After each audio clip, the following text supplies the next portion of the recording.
A paz do Senhor Jesus Cristo, queridos irmãos, quarta-feira, estamos aqui, 5 de julho de 2023, a minha Bíblia está aberta em Provérbios capítulo 18, versículo 14. O espírito do homem aliviará a sua enfermidade, mas o espírito abatido, quem o levantará? Irmão, como é uma unidade, né? O espírito do homem, a sua alma e o seu corpo estão muito interligados e acabam sendo beneficiados ou afetados conjuntamente. Quando o corpo está passando por uma enfermidade, o estado de espírito, a condição da alma do homem afeta para bem ou para mal. Nós podemos ver claramente que aqui está dizendo que através da fé no homem interior, a sua enfermidade poderá retroceder, poderá ser curada. No entanto, que se a alma estiver abatida, não terá como ajudar-se a si mesmo, tanto como traumas complexos, mágoas, ressentimentos, tudo isso armazenado poderá contribuir para que o corpo não consiga sarar. Podemos observar pessoas nos hospitais que querem viver, como elas se recuperam mais rápido do que aquelas que estão desanimadas e sem perspectivas. Podemos ver pessoas que passaram por situações de sofrimento e não souberam lidar, que logo depois desenvolveram enfermidades. Isso está muito interligado e precisamos estar sempre pedindo a sondagem do Espírito Santo, nos humilhando, meditando na palavra, sensíveis e ensináveis, para que Deus possa nos socorrer, nos livrar e operar. Podemos ver que neste texto há uma ajuda que vem da parte do homem espiritual para o seu corpo. A Bíblia diz em Provérbios 4:22 que a palavra de Deus é cura, até mesmo remédio para o corpo. Está incluído então células, átomos e moléculas, a matéria está sendo influenciada, como Jesus falou, e a água virou vinho. A palavra de Deus é espírito. Jesus tocou na sogra de Pedro e a sua febre sumiu instantaneamente, mostrando que em todos os evangelhos e Atos dos Apóstolos, o corpo era sim afetado através da palavra de Deus, não da palavra do homem, porque a palavra do homem não tem poder nenhum para curar, só para engano ou misticismo. Mas a única palavra que tem poder para curar é a palavra de Deus, dita no Espírito Santo. Até mesmo a palavra de Deus, que Satanás cita de forma torcida nos evangelhos para tentar Jesus, não tem poder. Até mesmo quando os filhos de Seva, que eram mágicos, que eram feiticeiros e exorcistas ambulantes, disseram: em nome de Jesus que Paulo prega, demônio, saia dessa pessoa. Então o demônio disse: eu conheço a Jesus. Pensei, quem é Paulo? Mas vocês quem são? E então os 7 filhos de Seva não puderam prevalecer sobre aquele demônio, que feriram eles e eles saíram nus, apanharam. Vemos que o mundo espiritual é muito mais forte do que a matéria e é afetada ou pela palavra de Deus no sentido de cura, ou é afetada por maus pensamentos, sentimentos e desejos, brechas e ilegalidade, para que os espíritos de enfermidade possam prejudicar o corpo. Vemos então neste texto que se nós queremos cooperar com Deus, precisamos estar saudáveis na alma. Uma alma saudável ajuda o corpo a viver 120 anos também com saúde.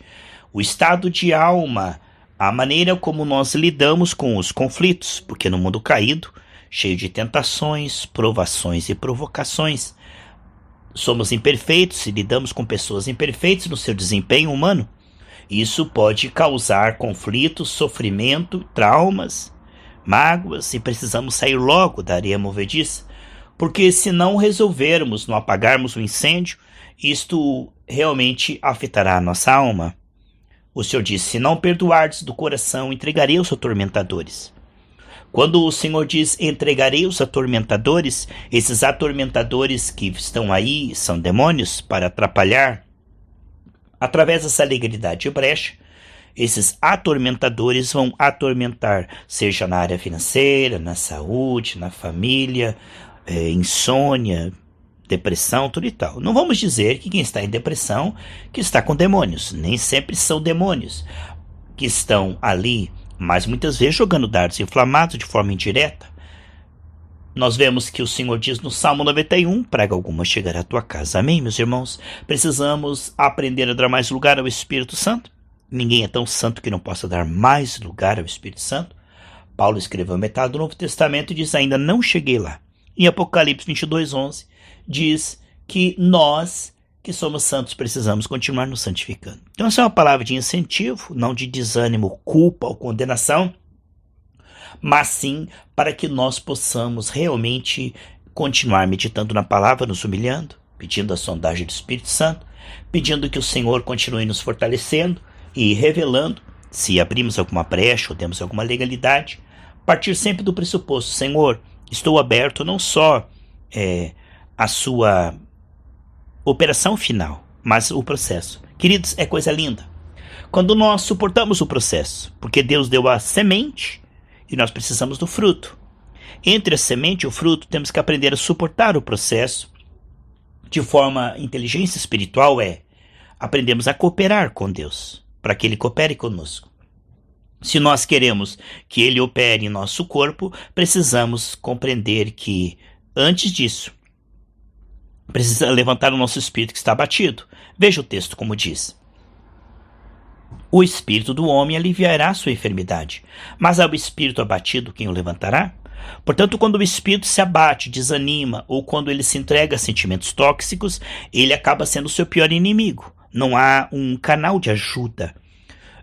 Tornar-se abençoável, ser canal de ajuda, tem a ver com uma alma que tenha esta resposta e de se entregar ao Senhor e não deixar nenhuma bactéria espiritual. Porque sentimentos, pensamentos e desejos são coisa séria. Ou dão realmente o fruto do Espírito Santo, ou dão legalidade às trevas. Nós podemos ver que quando Ananias e Safira pecaram, Pedro disse, por que você deixou Satanás encher o teu coração? Então o inimigo ele procura semear em nossos corações sentimentos, pensamentos e desejos que sejam pecaminosos para dar legalidade a ele. E esses sentimentos, pensamentos e desejos são o nosso maior inimigo, mas é como se estivéssemos com o foco errado. Nós estamos então atirando e focando aonde não está o problema. O problema está nos sentimentos, pensamentos e desejos errados. No entanto, o inimigo quer distrair, e distração é destruição neste caso. A pessoa magoada vai ficar meditando no que a outra fez ou não fez. Devia ter feito, não fez, a maneira como ela falou, como nos tratou. Uma pessoa magoada, ela não focará na mágoa, ela focará na injustiça, neste mundo caído, cheio de injustiça. E se o inimigo tiver sucesso de uma alma batida estar meditando no erro do outro, como Adão disse, foi a mulher que tu me destes, né? Não pode ser restaurado, sim expulso do jardim. O que vemos é que é importante para o inimigo relativizar a incredulidade, a ansiedade, e dizer, não, isso é apenas precaução, é apenas, estou com cuidado. Mas a Bíblia fala, não andeis ansiosos pelo dia de amanhã, a Bíblia fala para nós perdoarmos 70 vezes 7, a Bíblia fala para nós chamarmos pecado de pecado, confessar com a intenção de abandonar. Aí não adianta fazer-se de vítima. Se nós, no caso, como diz Provérbios 28:13, aquele que esconde o seu pecado jamais prosperará. E o pior esconderijo do pecado é no nosso coração. Nós devemos esconder a palavra do nosso coração para não pecarmos. Por isso que diz Provérbios 4:23, sobre tudo que deve guardar, guarda o teu coração, porque ali são as saídas da vida. O pecado escondido no coração, onde nem a própria pessoa percebe, chama-se engano.